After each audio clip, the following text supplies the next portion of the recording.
What if the most haunting pieces of cinema history, the films once buried by time or fear, are now right at your fingertips? Imagine scrolling through YouTube and finding a reel once banned, censored, or forgotten for generations.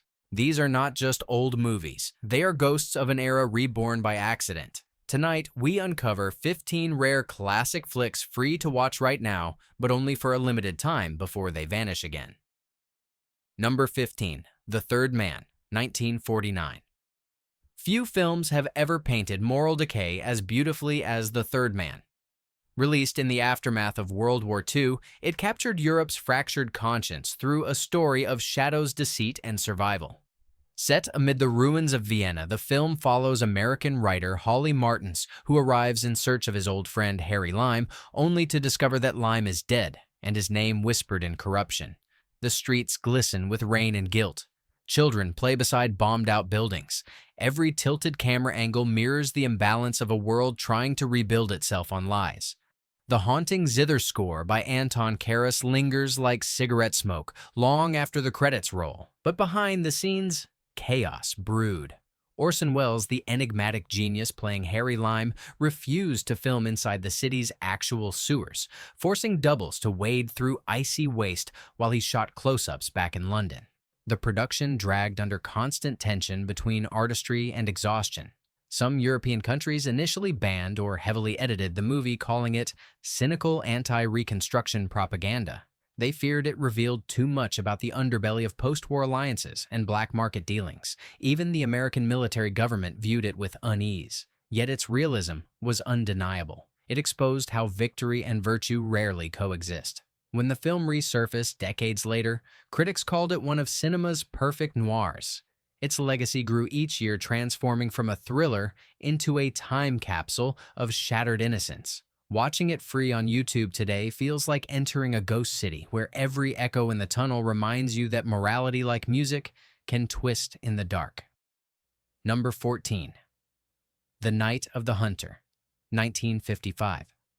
The Night of the Hunter was never meant to exist, at least not in the form that emerged, a dream painted in terror. When it premiered, audiences were bewildered. Was it horror or poetry? Was it madness or prophecy? Robert Mitchum's preacher figure with love and hate tattooed across his knuckles became one of cinema's most chilling symbols of false virtue. He hunted a widow and her 2 children through riverbanks and nightmares for stolen money buried in innocence. Charles Laughton, the film's director, poured his soul into it, blending German expressionist light with American folklore. He wanted a fable about the corruption of faith and the endurance of goodness. But the studio was horrified. Test screenings ended in silence. Critics called it grotesque, sacrilegious, even immoral. Religious organizations protested, claiming it mocked Christianity. Audiences stayed away, confused and frightened by its dreamlike tone. Behind the camera, Laughton was unraveling. His perfectionism clashed with a modest budget. Cinematographer Stanley Cortez crafted visuals of biblical beauty only for studio executives to complain they were too dark, too strange. After its failure, Laughton swore he would never direct again, and he kept that promise until his death.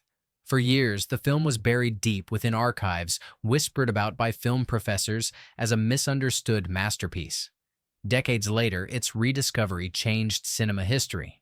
Filmmakers like David Lynch and the Coen brothers called it their guiding star. Modern critics now see it as a lyrical fable about the battle between love and hate played out in America's soul. Streaming it free today feels almost like a forbidden ritual, a glimpse into a nightmare too beautiful to die.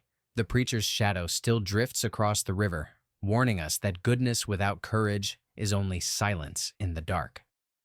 Number 13. Detour, 1945. No movie was ever so cheap yet so eternal as Detour. Filmed in just 6 days with borrowed cars, cardboard sets, and a script that barely fit its reels, it became the accidental masterpiece of film noir. The story follows Al Roberts, a bitter piano player hitchhiking to California to reunite with his love. But fate turns cruel. A stranger dies in his car, and Al assumes his identity, leading to a spiral of guilt, paranoia, and doom that no prayer can undo. Director Edgar G. Ulmer was an exile from major studios, blacklisted after an affair with a producer's wife. He worked with what he had and turned scarcity into art. Every flicker of shadow, every distorted reflection became a metaphor for desperation. The desert highways look endless, the motel rooms suffocating. The dialogue burns with self-loathing and fatalism. Ulmer's wife Shirley was forced to edit the film overnight to meet release deadlines. It looked cheap because it was, but that rawness became its truth.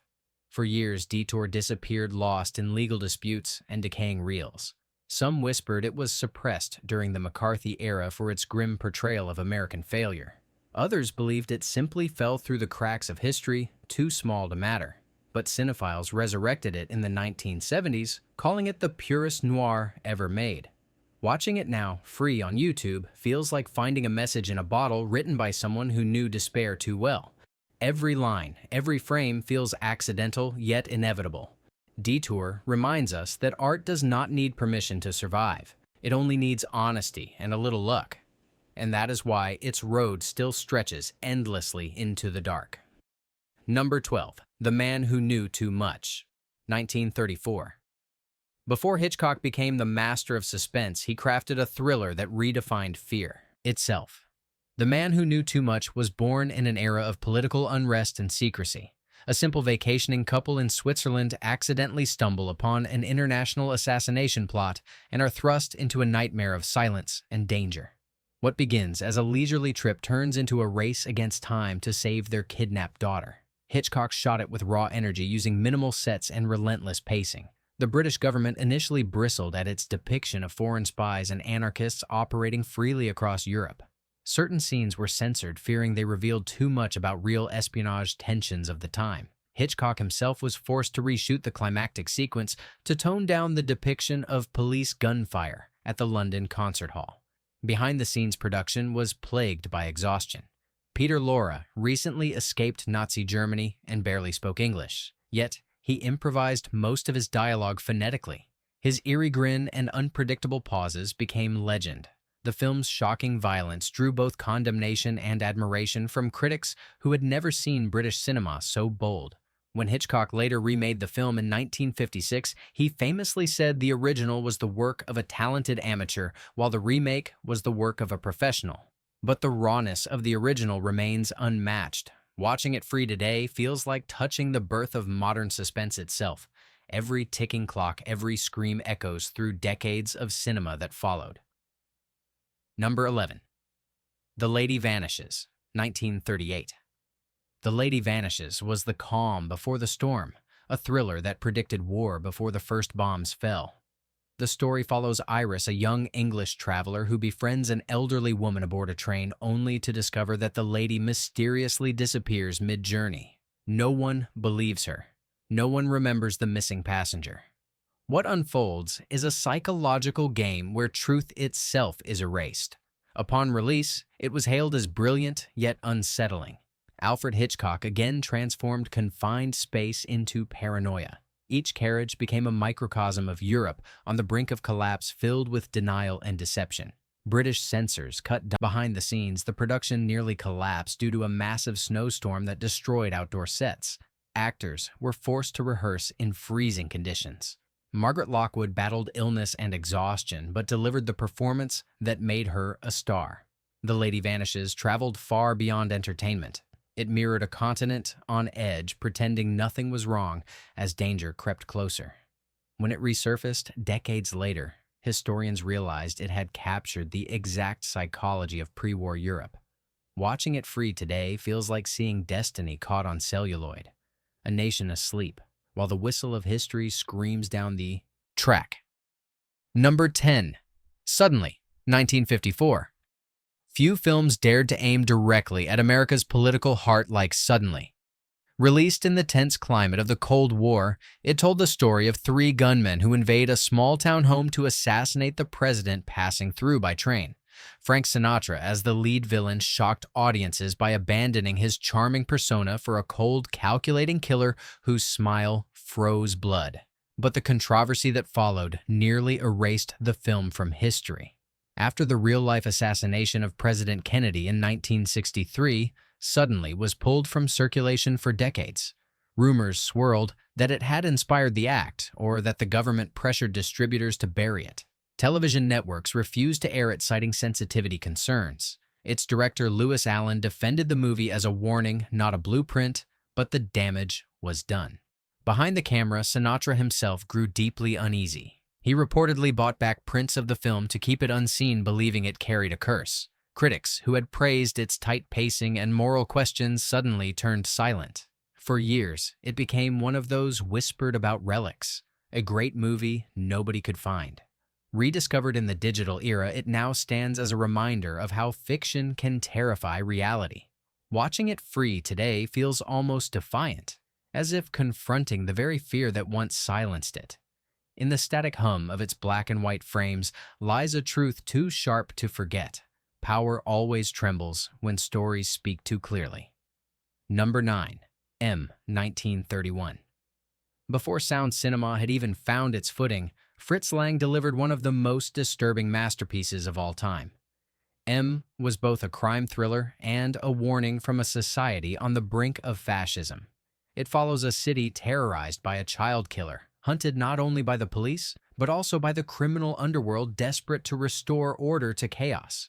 The film's villain, played by Peter Lorre, was so haunting that audiences could not separate the man from the monster for the rest of his career. When it premiered, M shocked Germany. It portrayed justice and vengeance as indistinguishable forces. Lang used eerie whistling and empty streets to capture a nation losing its soul. The Nazi Party condemned the film, labeling it degenerate, and banned it shortly after their rise to power. Lang fled the country soon after receiving a suspicious invitation to meet Joseph Goebbels, which he refused, fearing imprisonment or worse. Behind the camera, Lang's obsession bordered on madness. He rehearsed scenes endlessly, demanding that extras maintain perfect fear in silence. Lorre fainted multiple times during the mock trial sequence, forced to relive terror again and again. But the result was chillingly prophetic. M foresaw the mob mentality and totalitarian control that would soon consume Europe. Rediscovered decades later, it became essential viewing for anyone studying film or history. Watching it free now feels like standing at the crossroads of art and prophecy. Each shadow in M still whispers the same warning. Evil often hides behind those who claim to hunt it. Number 8. The Last Man on Earth, 1964. Before zombies ruled television, before apocalyptic horror became mainstream, there was The Last Man on Earth. Starring Vincent Price, this low-budget Italian-American production adapted Richard Matheson's novel I Am Legend years before Hollywood dared. Price plays a scientist haunted by isolation in a world overrun by vampiric plague victims. Each night, he barricades himself inside a house filled with garlic mirrors and memories of the dead. When it was released, critics dismissed it as cheap pulp. American censors frowned upon its hopeless tone and scenes of corpses filling city streets. The Catholic Legion of Decency condemned it for its nihilism. The studio was embarrassed by the European co-production's bleakness and quietly buried it in double-feature screenings. Yet the film's atmosphere was revolutionary. It was the first to show a world stripped of civilization, where loneliness itself becomes the monster. The production endured chaos. Crew members walked off. Set Price fell ill mid-shoot, and translation issues between English and Italian teams caused scenes to be reshot multiple times. Over time, filmmakers realized its genius. George Romero openly cited it as the blueprint for Night of the Living Dead. Its pacing awkward yet hypnotic, its melancholy ahead of its time. Streaming it free today feels eerily fitting, as if the last reel survived while the world it imagined came true. The loneliness Price captured still echoes in every apocalypse we dream of now. Number 7. The Big Combo, 1955. The Big Combo was born in smoke and darkness, a film noir so stark it was nearly banned for its brutality. Director Joseph H. Lewis crafted a world where police obsession mirrored criminal corruption and love became a weapon. The story follows Lieutenant Diamond, a cop consumed with destroying a ruthless mob boss named Mr. Brown, whose power stretches like fog across the city. But what made it infamous was its violence and its moral confusion. When the film premiered, the production code office panicked. They ordered cuts to scenes showing torture and gunfire silhouetted against blinding light. European distributors banned it outright, claiming it glorified sadism and blurred the line between hero and villain. Even the FBI quietly criticized its depiction of law enforcement as compromised. Behind the camera, cinematographer John Alton turned poverty into art. Using minimal lighting, he created what critics later called chiaroscuro perfection, faces emerging from blackness like ghosts confessing sins. The cast endured grueling late-night shoots under blinding lamps and heavy smoke machines. Though dismissed in its time as sleazy pulp, it was rediscovered in the 1970s by film scholars who hailed it as a lost noir treasure. The film's influence spread quietly through generations of crime thrillers, from Scorsese to Fincher. Watching it free today, you feel its moral chill sink in. The big combo whispers that obsession, whether for justice or vengeance, leads only to shadow and silence. Number 6. The 39 Steps, 1935. Long before James Bond or Jason Bourne, there was The 39 Steps. Alfred Hitchcock turned this British thriller into a blueprint for every spy adventure that followed. It begins with an ordinary man, Richard Hannay, who meets a mysterious woman claiming she's being hunted by assassins. Within hours, she's dead in his apartment, and he's on the run across the Scottish moors, hunted by police and spies alike. Every mile brings him closer to a secret organization called the 39 Steps and to the edge of his sanity. When it premiered, critics were stunned. The pacing was electric, the humor razor-sharp, and the suspense never let go. Yet some political groups protested its themes. The film's portrayal of a shadowy network operating within Britain was seen as alarmist, even unpatriotic. Rumors spread that government censors considered suppressing the movie for revealing too much about espionage paranoia brewing on the eve of war. Behind the camera, Hitchcock was obsessed with detail. He chained his leads, Robert Donat and Madeleine Carroll, together for hours between takes, refusing to release them so their exhaustion looked real on screen. Studio executives begged him to cut scenes they thought too tense, but he ignored them. The 39 Steps survived controversy and went on to define the innocent man on the run genre. Its influence echoes through every chase film from North by Northwest to The Fugitive. Watching it free today feels like uncovering the source code of suspense itself. Every step, every scream, every narrow escape still races with the pulse of a world not yet ready to face its own darkness. Number 5. Scarlet Street, 1945. Scarlet Street was the film that ruined reputations and rewrote moral boundaries. Directed by Fritz Lang, it told the story of Christopher Cross, a meek cashier and amateur painter who falls under the spell of a manipulative woman and her scheming lover. What begins as an affair of admiration spirals into deceit, blackmail, and murder. Its portrait of greed and moral collapse was too much for post-war America to handle. When it hit theater censors in New York, Wisconsin, and Massachusetts banned it outright, calling it immoral and indecent. The Production Code Office objected to its depiction of adultery, murder, and suicide without punishment. Lang refused to alter his vision. The studio panicked, fearing a nationwide boycott, and pulled prints from circulation. In some states, the film was only shown in heavily edited form, cutting crucial scenes of psychological torment. Behind the scenes, the set was fraught with tension. Edward G. Robinson battled exhaustion and depression as his character's misery mirrored his own. Joan Bennett feared the film's darkness would destroy her career. Lang's relentless perfectionism drove the cast to near breaking point, demanding emotional realism that left actors shaking after each take. For decades, Scarlet Street vanished from major distribution. Film scholars thought it lost until a preserved print resurfaced in the 1970s. It was then hailed as a forgotten masterpiece of noir tragedy.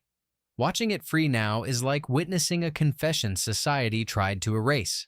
Every frame whispers guilt and corruption born not from monsters, but from ordinary people who wanted too much.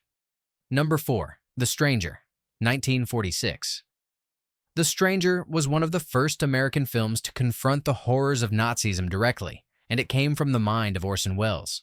The plot follows a war crimes investigator tracking a fugitive Nazi hiding in plain sight as a respected teacher in a small New England town. Welles himself plays the villain, his calm charm masking buried atrocity. The film was bold for its time. America was still reeling from the war, and many feared that showing Nazi ideology on screen would reignite hatred or trauma. Several European countries initially refused to screen it, deeming it too disturbing. The U.S. military briefly considered restricting its overseas release to avoid diplomatic tension. Rumors spread that certain political groups protested Wells for suggesting fascism could survive in the United States itself. Production was turbulent. Wells clashed constantly with producer Sam Spiegel over budget cuts and script rewrites. Scenes were shot out of order, and many crew members quit mid-production. Yet what emerged was haunting, an atmosphere of suburban tranquility concealing rot. The famous clock tower finale remains one of cinema's most suspenseful sequences, filmed on real sets with dangerous stunts that Wells insisted on performing himself. Though initially overshadowed by Citizen Kane and the magnificent Ambersons, The Stranger aged like prophecy. Its tension between good and evil mirrored the unease of post-war identity. Watching it free today feels almost eerie. It asks one question that has never stopped mattering. How well do we really know the people we trust? Number 3. His Girl Friday, 1940. His Girl Friday was lightning bottled on film, a screwball comedy so fast and sharp that censors nearly banned it for indecency, not because of its content, but because of its speed. Howard Hawks turned a straightforward newspaper drama into a verbal fistfight between love and ambition. Cary Grant plays an editor who will do anything to keep his star reporter and ex-wife, Rosalind Russell, from remarrying. What follows is 90 minutes of chaos filled with overlapping dialogue headlines, gunfire, and heartache. When it premiered, audiences laughed until they were breathless, but critics were divided. Some called it revolutionary, others said it was dangerously subversive. Underneath the comedy was a critique of journalism itself. Reporters lying, manipulating, and sensationalizing to sell stories during wartime. Press organizations protested, calling it a disgrace to the profession. The Production Code Office warned the studio about its rapid banter containing lines that skirted moral decency. Yet, Hawks refused to slow it down or sanitize it. Behind the scenes, the set was relentless. Hawks encouraged improvisation, leading to real arguments caught on film. Grant and Russell often competed for control of each scene, creating electric tension. Crew members joked that nobody could write down the script fast enough to keep up with the performers. For years, His Girl Friday was treated as a light comedy, but modern critics now see it as social X-ray. Its energy hides loneliness, its wit conceals desperation. Watching it free today feels like seeing America's nervous laughter before the storm of World War II. Beneath the jokes, it whispers a hard truth. Speed and distraction are often the best disguise for fear. Number 2. The Asphalt Jungle, 1950. The Asphalt Jungle was the film that exposed the criminal underworld, not as a carnival of evil, but as a reflection of human hunger. Directed by John Huston, it followed a group of thieves planning a jewel heist that unravels in moral collapse. It was gritty, desperate, and far too honest for its era. MGM, the studio that prided itself on wholesome entertainment, nearly disowned it. Upon release, the film drew outrage from moral watchdogs. Critics called it an invitation to crime. Several American cities banned it temporarily, while church groups demanded its destruction. The Production Code Administration objected to its lack of moral resolution, since no clear hero existed. Even its title was considered indecent, suggesting that modern life had become a jungle of asphalt and sin. Behind the scenes, the cast lived its tension. Sterling Hayden delivered his finest performance, yet felt typecast as doomed men ever after. Marilyn Monroe appeared in a small role, her first taste of stardom emerging from corruption itself. The shoot was grueling. Huston pushed the cinematographer to use harsh lighting and cold lenses to strip away glamour completely. When it resurfaced decades later, The Asphalt Jungle was praised for inventing the modern heist genre. Every crime film that followed owed it a debt, from Ocean's 11 to Heat. Watching it free today feels like stepping into a mirror of broken dreams. The film's message remains brutal yet clear. Under the city's lights, every man steals something, even if it's only time. Number 1. The Great Dictator, 1940. Charlie Chaplin's The Great Dictator was the film the world wasn't ready for. Released at the height of Hitler's power, it dared to ridicule fascism when most of Hollywood still stayed silent. Chaplin played both a tyrant and a humble barber, creating a dual performance that mocked fear itself. What looked like comedy was really a cry for humanity. When the film premiered, it caused international uproar. Germany and Italy banned it immediately. Britain debated whether to release it at all, fearing it would inflame war tensions. Even in the United States, isolationist groups accused Chaplin of propaganda. The FBI placed him under surveillance, labeling him a potential subversive. For a silent-era clown to challenge dictators through laughter was an act of rebellion the world had never seen. Behind the scenes, the atmosphere was tense. Chaplin financed the entire project himself after major studios refused to touch it. He faced threats, hate mail, and constant pressure to abandon the film. He worked obsessively, rewriting the climactic speech until it broke hearts. That speech, where the barber pleads for kindness and sanity, remains one of cinema's purest moments of defiance. When the war ended, Chaplin was both celebrated and condemned. The same courage that saved his legacy destroyed his career in America. Watching The Great Dictator free today is like hearing the echo of truth through laughter. It reminds us that humor can wound tyranny, and that art, even in exile, can still speak for the voiceless.